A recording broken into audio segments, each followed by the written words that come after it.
আসসালামু আলাইকুম প্রিয় দর্শক, স্বাগত আপনাদের। শুরু করছি খাদ্য নিরাপত্তা বিষয়ক সাপ্তাহিক অনুষ্ঠান নারিশ নিরাপদ খাদ্য ও সুস্থ জীবন, powered by aggregate network limited. অনুষ্ঠানটির co-sponsor vet care lab and pet clinics. অনুষ্ঠানটির সার্বিক ব্যবস্থাপনায় Bangladesh society for safe food. আজ প্রচারিত হচ্ছে 17তম পর্ব। আজকের আলোচ্য বিষয় অ্যান্টিমাইক্রোবিয়াল রেজিস্ট্যান্স প্রতিরোধে ওয়ান হেলথ অ্যাপ্রোচ। এই গুরুত্বপূর্ণ আলোচনায় আমাদের স্টুডিওতে আজ দুজন সম্মানিত অতিথি উপস্থিত আছেন। চলুন পরিচয় হয়ে নিই। আমার ডান পাশে প্রথমে রয়েছেন doctor Asadul Gani, head biosafety office ICDDRB এবং chairman Bangladesh society of biosafety and biosecurity. Thank you. আসসালামু আলাইকুম। তারপরে আমার পরবর্তীতে আমাদের যে অতিথি আছেন ডক্টর মোহাম্মদ গিয়াসউদ্দিন, সাবেক মুখ্য বৈজ্ঞানিক কর্মকর্তা, বাংলাদেশ প্রাণী সম্পদ গবেষণা ইনস্টিটিউট, সাভার। আপনাদের দুজনকেই আমাদের অনুষ্ঠানে স্বাগত।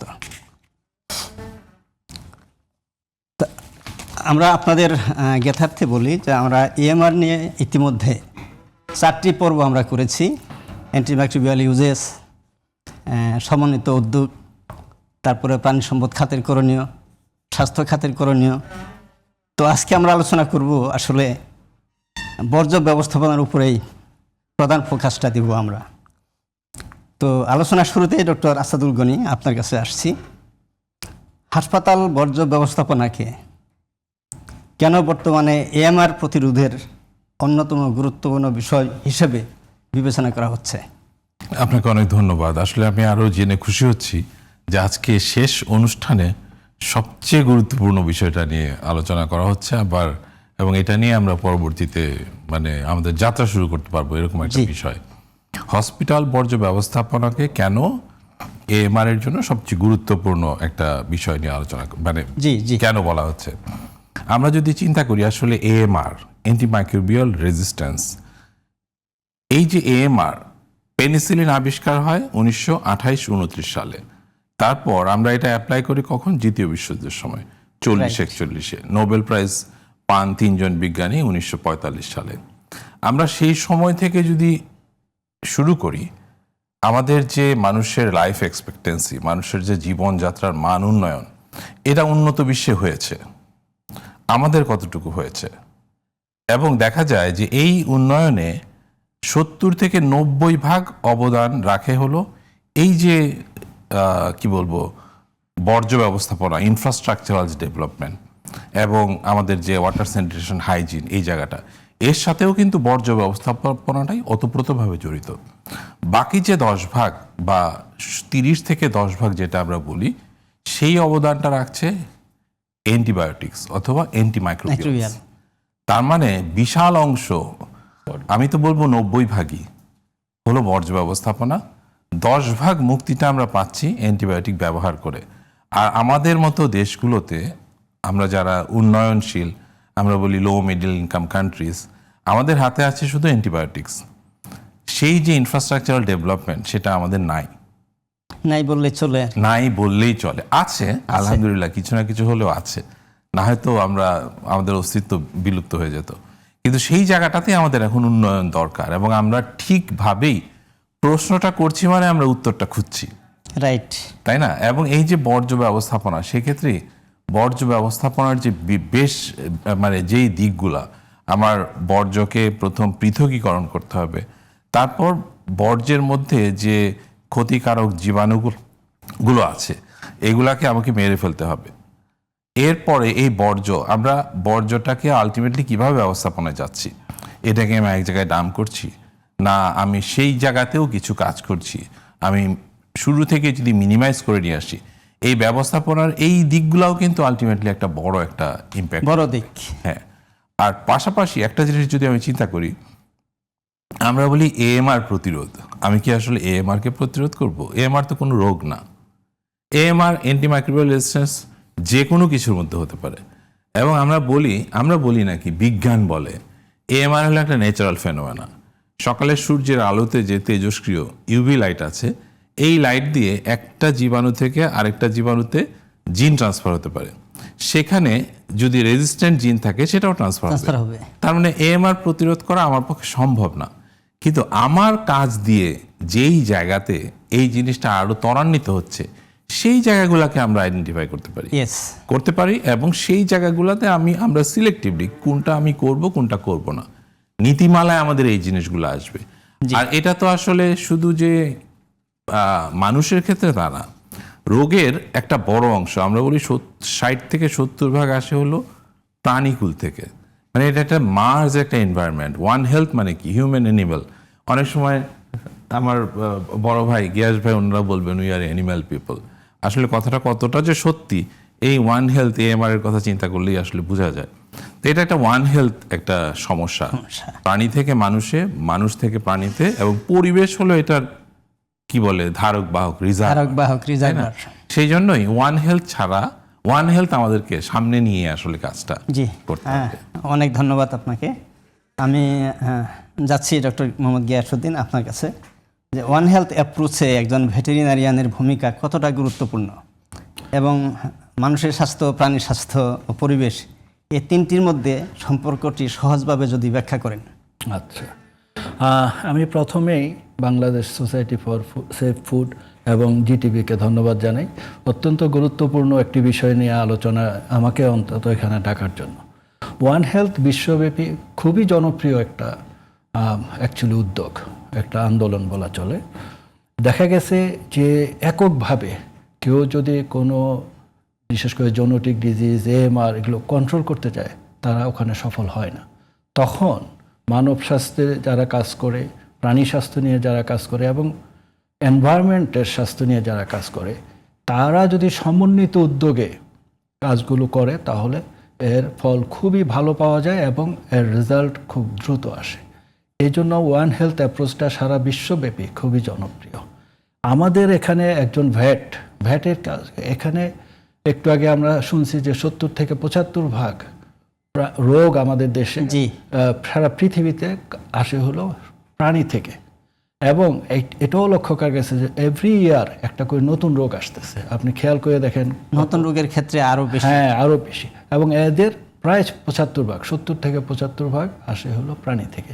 তাহলে প্রাণী নিয়ে আমরা যারা কাজ করি, তাদের অত্যন্ত সচেতন হতে হবে এবং তাদের কার্যক্রম আসলে খুবই জটিল এবং গুরুত্বপূর্ণ।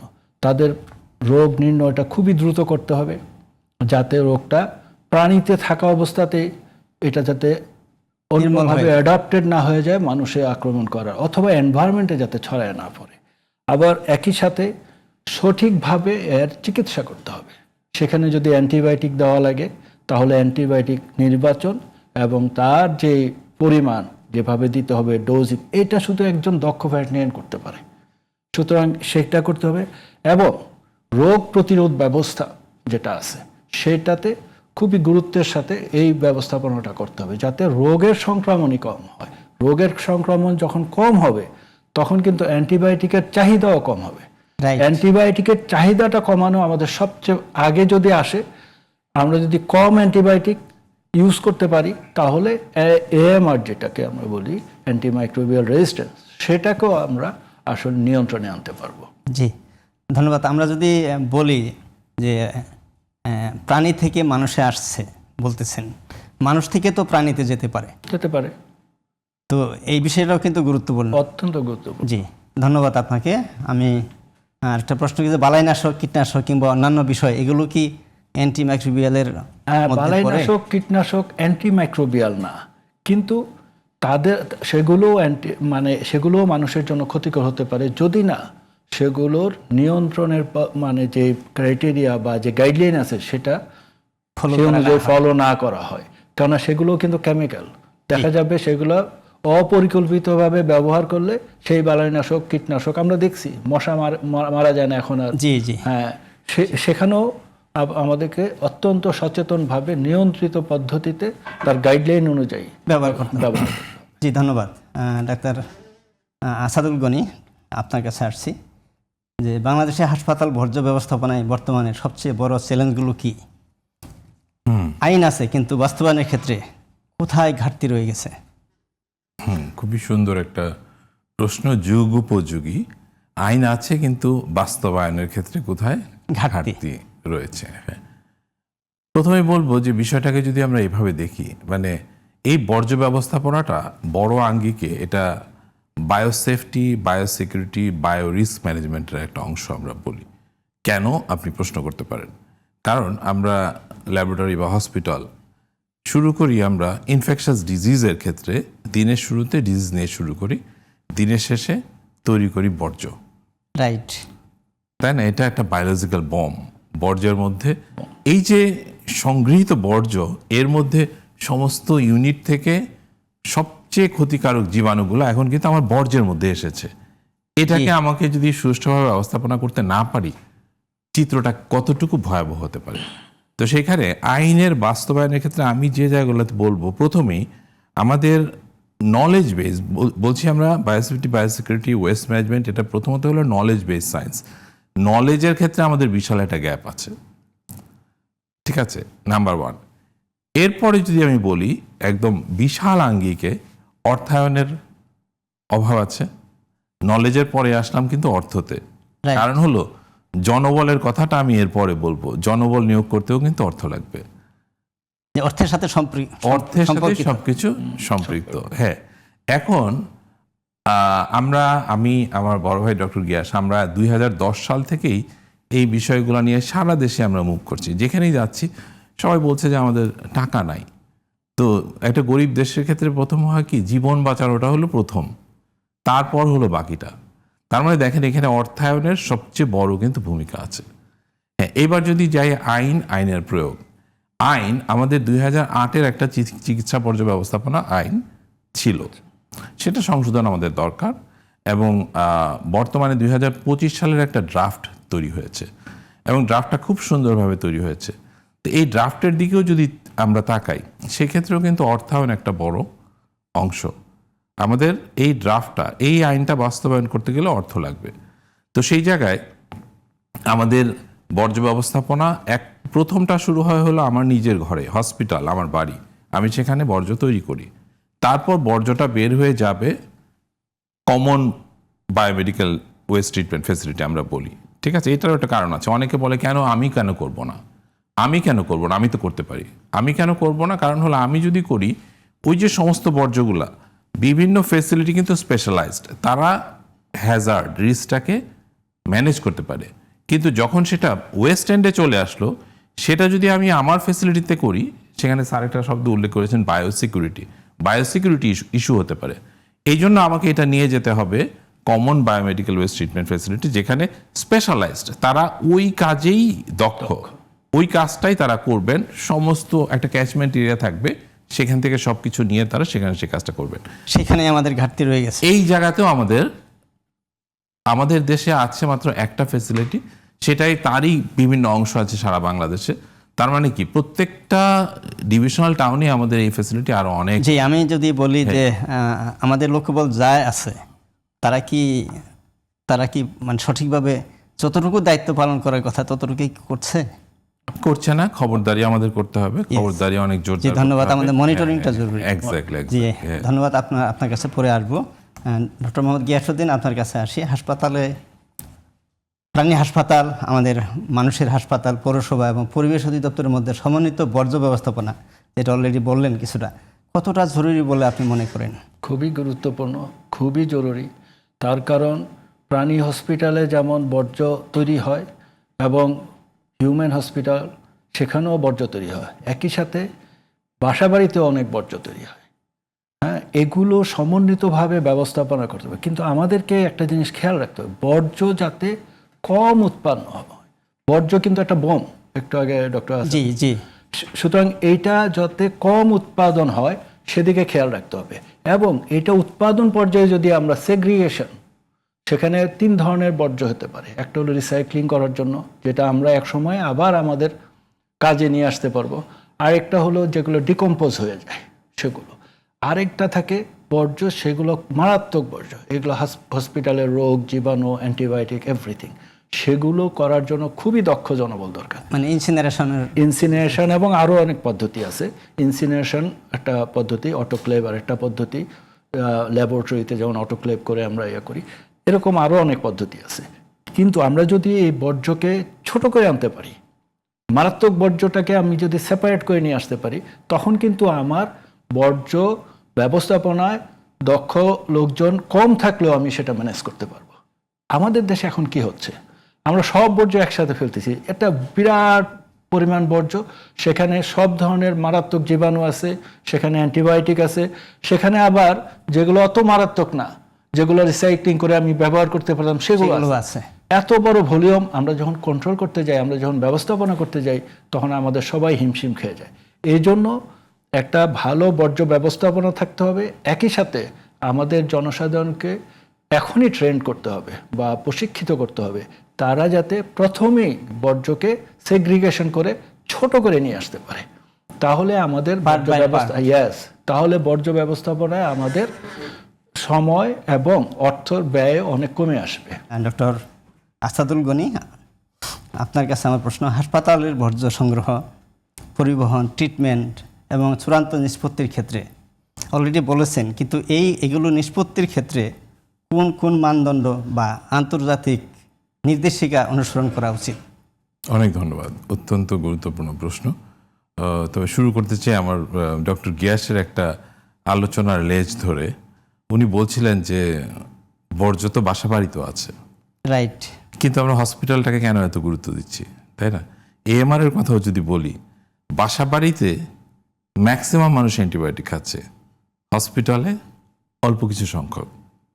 কিন্তু আমরা চিন্তা করছি কিন্তু বেশি হসপিটালকে নিয়ে। হ্যাঁ, আমরা ওইটাও চিন্তা করব। কিন্তু হসপিটালে বেশি রোগী আমাদের দেশের তুলনায়। এক্স্যাক্টলি। আমি যদি চিন্তা করি পপুলেশনের কত অংশ কমিউনিটিতে থাকে, কত অংশ হসপিটালে থাকে, তাই না? বিষয়টা অনেক। হসপিটাল হলো কনসেন্ট্রেটেড, এখানে আমার সংক্রামক ব্যাধি এবং অনেক সব জটিল ধরনের রোগীর সমারোহ সেখানে, সেজন্য হসপিটালটা নিয়ে আমাদের চিন্তা অনেক বেশি।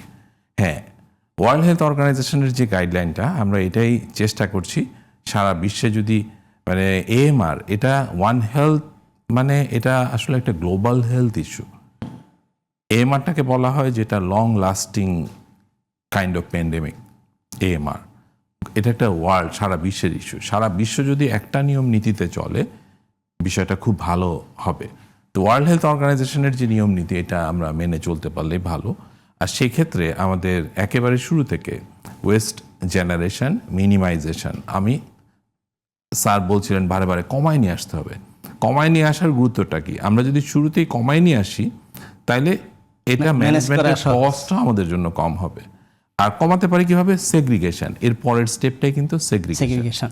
একটা হসপিটাল যে 100% ওয়েস্ট তৈরি করে, আমরা বলি তার 10 to 15% হলো হ্যাজার্ডাস ওয়েস্ট। এই হ্যাজার্ডাস ওয়েস্টে আমার হেলথ কেয়ার ওয়েস্ট হিসাবে আমাকে ম্যানেজ করতে হবে। রাইট। আমি যদি গাইডলাইন ফলো করে অ্যাপ্রোপ্রিয়েটলি মিনিমাইজেশন রুল ফলো করে, এটাই কিন্তু আমি চাইলে 10%-এর নিচে যদি 1%ও কমাতে পারি, আমার জন্য এটা খুব ভালো। সেগ্রিগেট করলাম, এবার আমাকে ট্রিট করতে হবে সঠিকভাবে, কারণ আমার জীবাণু মুক্ত করে এটাকে ডিসপোজ করতে হবে। আরেকটা বিষয় আছে এখানে খুবই গুরুত্বপূর্ণ, অর্থায়নের কথা বলছিলাম। ওয়েস্টও কিন্তু অ্যাসেট হতে পারে।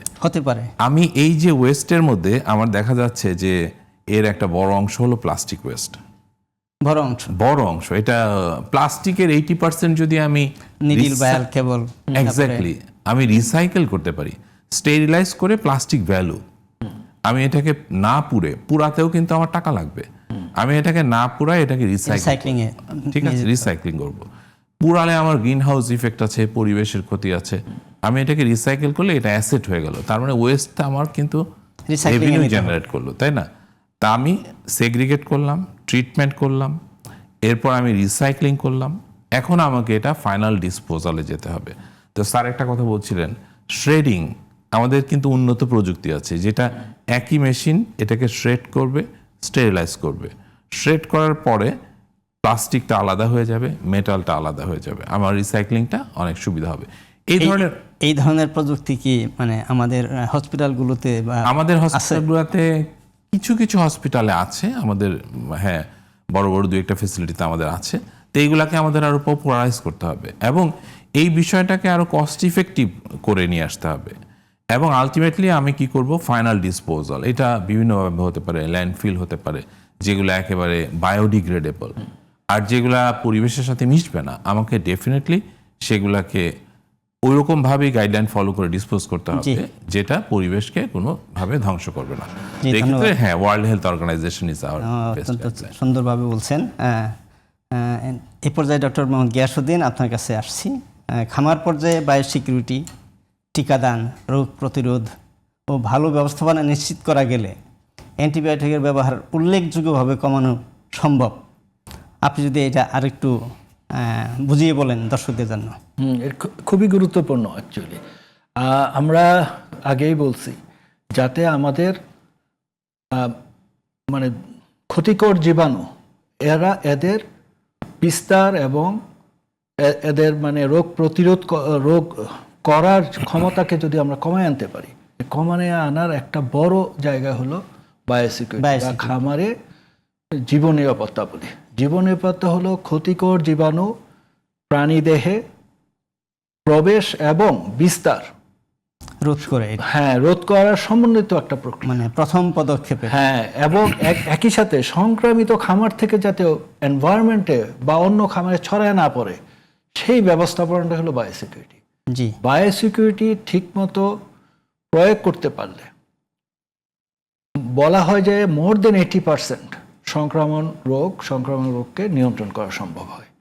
তাহলে বায়োসিকিউরিটির একটা জিনিস খেয়াল রাখতে হবে, একটা মানসম্পন্ন বায়োসিকিউরিটি জানাতানোভাবে করলে হবে না। জি, বায়োসিকিউরিটি খুবই মানসম্পন্নভাবে করতে হবে এবং দেখা যাবে যে এতে যদি রোগ কম হয় অ্যান্টিবায়োটিকের ব্যবহারও কম হবে, ডক্টরের খরচ কম হবে, জি, মানসম্পন্ন অ্যানিম্যাল প্রোটিন যেটা আমাদের খুবই জনপ্রিয় এবং যার জন্যই আমরা অ্যানিম্যাল পালি সেগুলো উৎপাদিত হবে। জি, তাহলে দেখা গেল খামারি বায়োসিকিউরিটি একটা বিষয়, একটা বিষয় না, শুধু গুরুত্বপূর্ণ বিষয়। এরপরে একই সাথে হলো রোগ নিয়ন্ত্রণ ব্যবস্থাপনা। সেটার মধ্যে সবচেয়ে কার্যকরী পদ্ধতি হলো উন্নত মানের টিকা এবং এই টিকা ব্যবহারের একটা স্ট্র্যাটেজি বা আমরা যেটা বলি কৌশল। যখন তখন টিকা দিলেও যেমন হবে না এবং এটাকে ঠিক প্রাদুর্ভাবের সাথে সমন্বয় করে টিকাদান কৌশলটা প্রপারলি, ইয়েস। এবং এখানেও কিন্তু একটা খুব গুরুত্বপূর্ণ, টিকাটা যাতে উন্নত মানের হয়, টিকাটা যাতে মানসম্পন্ন হয়। আমাদের যে বলে World Organisation for Animal Health, তাদের যে স্ট্যান্ডার্ড আছে সেই স্ট্যান্ডার্ড অনুযায়ী টিকা হতে হবে, তা না হলে কিন্তু এটা কাজ করবে না। একই সাথে আরেকটা গুরুত্বপূর্ণ বিষয় হলো গুড ফার্ম প্র্যাকটিস, আমরা যেটা বাংলায় বলি উত্তম খামার ব্যবস্থাপনা। জি, সেখানে খামারের স্থাপন, খামারের খাদ্য এবং খামারের পশু বা পাখি এদের কমফোর্ট জোন দেওয়া খুব ইম্পর্টেন্ট। ব্যবস্থাপনা, হ্যাঁ, ব্যবস্থাপনা, উত্তম খামার ব্যবস্থাপনা বলে। আর সর্বোপরি যেটা হলো উত্তম বর্জ্য ব্যবস্থাপনা। প্রত্যেকটা খামার থেকে কিন্তু বর্জ্য তৈরি হবে, সেই বর্জ্যকে আমাদের কোনো খামারই তেমন ভাবে বর্জ্য ব্যবস্থাপনা করে না, কিন্তু এখানেও অত্যন্ত গুরুত্বের সাথে দেখতে হবে। জি, বুঝতে পারছি, গুরুত্ব সহকারে দেখতে হবে। তার মানে আমাদের বায়োসিকিউরিটি, ভ্যাকসিন এবং গুড ফার্মিং ব্যবস্থাপনা এগুলো আমাদেরকে ক্ষতিকর রোগগুলো থেকে আমাদের রক্ষা করবে, ফলে তখন আমাদের আলটিমেটলি অ্যান্টিবায়োটিক বা অ্যান্টিবায়োটিক কম লাগবে। তো ধন্যবাদ আপনাকে। আমি আসছি এই পর্যায়ে ডক্টর আসাদুল গনি আপনার কাছে, আমাদের সময় শেষের দিকে।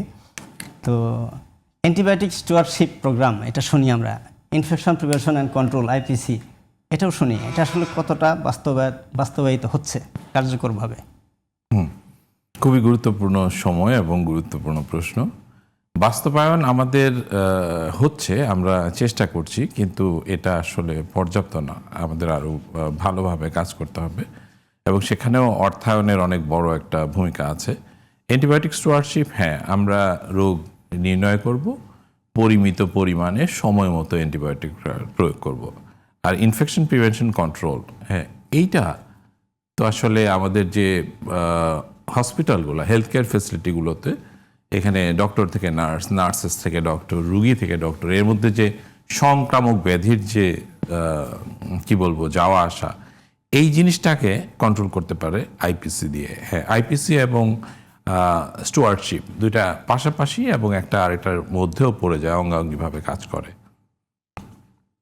তো এই দুই জায়গাতেই হ্যাঁ আমাদের প্রয়োগ। হ্যাঁ, আইপিসি, আমাদের দেশে আইপিসি গাইডলাইন আছে এবং আমাদের বেশ কয়েকটা সংস্থা হসপিটালগুলোতে আইপিসি নিয়ে আমাদের বেশ কিছু কাজ হচ্ছে।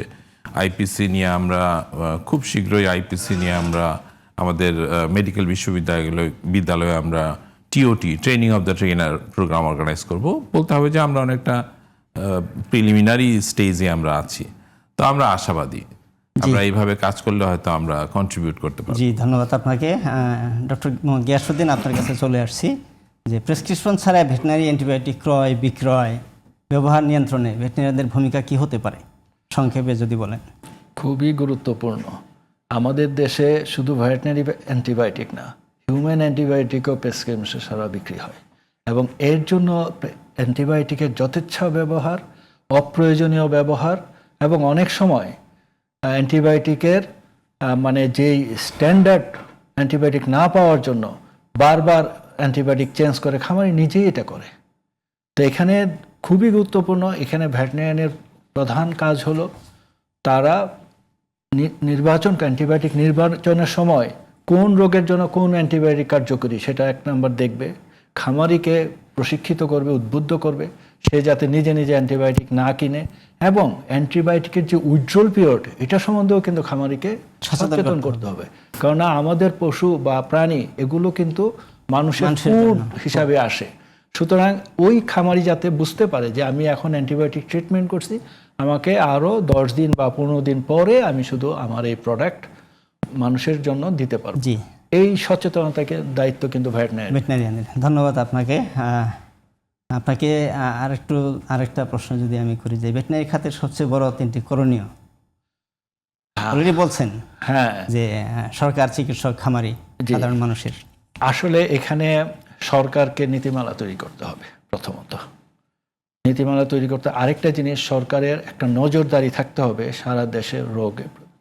চিকিৎসক, আমাদের ভেটেরিনারি চিকিৎসক মাঠ পর্যায়ে চিকিৎসা করে, তাকে দেখতে হবে, হ্যাঁ, এবং সব সময় তার নজরদারি থাকতে হবে কোনো নতুন রোগ যখন খামারে বা আমার দেশে প্রবেশ করবে প্রথমেই তার ঊর্ধ্বতন কর্তৃপক্ষ অবহিত করে। আপনারা জানেন আমাদের দেশে এভিয়ান ইনফ্লুয়েঞ্জা, এলএসডি রোগগুলো যখন আসে আমাদের ফিল্ড থেকেই কিন্তু ইনফরমেশনটা প্রথমে। জি, আমাদের সময় শেষের দিকে আমি ডক্টর আসাদুল গনি আপনার কাছে আসবো, যে এটা খুবই গুরুত্বপূর্ণ প্রশ্ন আমার কাছে, যে হসপিটাল অ্যাকুয়ার ইনফেকশন, এটা নিয়ে আমরা খুবই চিন্তিত। এই বিষয়ে যদি সংক্ষেপে কিছু বলেন শেষের দিকে একদম। আচ্ছা, হ্যাঁ, হসপিটাল অ্যাকোয়ার্ড ইনফেকশন আমাদের এই বর্জ্য ব্যবস্থাপনাটাকেই যদি আমরা অনেক জোরালো করতে পারি, আমরা হসপিটাল অ্যাকোয়ার্ড ইনফেকশনের অনেকটুকুই আমরা কিন্তু মিনিমাইজ করতে পারবো। আর হসপিটাল অ্যাকোয়ার্ড ইনফেকশন, হ্যাঁ, এটা আমাদের দেশে অনেক বড় একটা সমস্যা। এর সাথে আইপিসির যে অংশগুলো আছে সেটাও অঙ্গাঙ্গিভাবে জড়িত। কারণ প্রথমে শুরুতে আমি যেটা বলেছি যে ইনফ্রাস্ট্রাকচার যদি আমাদের ঠিক থাকে, পরবর্তীতে ওই ইনফ্রাস্ট্রাকচারে অনেক কিছুই করা সম্ভব। তো সেই জায়গায় টোটাল ইনফ্রাস্ট্রাকচারেরও একটা ইমপ্রুভমেন্ট আমাদের মাথায় আনতে হবে। জি, তার মানে হলো যে আমরা বর্জ্য যদি ঠিক মতো ম্যানেজ করতে পারি, তাহলে এই হসপিটাল অ্যাকুয়ার্ড ইনফেকশন যেটা, সেটা অনেকটা আমরা কমিয়ে নিয়ে আসতে পারি। জি, ধন্যবাদ আপনাকে। আমি অনুষ্ঠানের শেষ পর্যায়ে চলে আসছি একদম। ডক্টর গিয়াসউদ্দিন, আপনাকে একটু বলেন যে গণমাধ্যমের কি ভূমিকা থাকতে পারে? গণমাধ্যমের ভূমিকা তো অত্যন্ত গুরুত্বপূর্ণ। মানুষকে সচেতন করার দায়িত্ব গণমাধ্যমের। আরেকটি হলো যে কোনো ক্রাইসিস পিরিয়ডে মানুষ যাতে আতঙ্কিত না হয়, মানুষ যাতে সচেতন হয় এবং প্রপারলি এটা হ্যান্ডেল করতে পারে, এই কাজটা কিন্তু গণমাধ্যমই করতে হবে। অনেক ধন্যবাদ আপনাদের দুজনকে, অসংখ্য ধন্যবাদ। দর্শক, সবচেয়ে গুরুত্বপূর্ণ হলো সরকারি সংস্থা, চিকিৎসক, ভেটেরিনারিয়ান, ওষুধ শিল্প, খামারি এবং সাধারণ জনগণ সকলের সম্মিলিত উদ্যোগের মাধ্যমে কিন্তু এএমআর নিয়ন্ত্রণ করা সম্ভব। দর্শক, গুজব, ভুল বা আংশিক ধারণা নয়, বরং সমাজের বাস্তব চিত্র ও বিজ্ঞানভিত্তিক তথ্যের মাধ্যমে নিরাপদ খাদ্য সম্পর্কে সচেতন করাই হলো এই অনুষ্ঠানের মূল লক্ষ্য। দেখা হবে আগামী শনিবার একই সময়ে অন্য কোনো বিষয় নিয়ে। সে পর্যন্ত সবাই সুস্থ থাকুন, ভালো থাকুন। আল্লাহ হাফেজ।